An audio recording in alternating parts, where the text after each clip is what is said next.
मैले त म्यामको फोटो खिचेर आएँ यो पिक्चरमा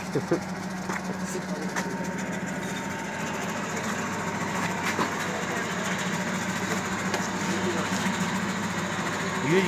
चाहिँ कहिले चल्ने यो तल ठोकिएपछि यहाँनिर प्रेस गरेपछि प्रेस गरेपछि रोटी काट्ने बेला अघि धेरै ठेलले कि आयो अनि त्यही भएर भाँच्यो अब त यसका बाजे 50 केजी पनि ए अल्टो 100 केजी हाले पनि टान्छ अब त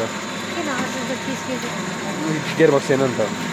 विदाउट गियरबक्स अहिले गियरबक्स थपियो नि त झोटीहरूको मेसिनलाई जहिले पनि मोडुलेट गर्नुपर्छ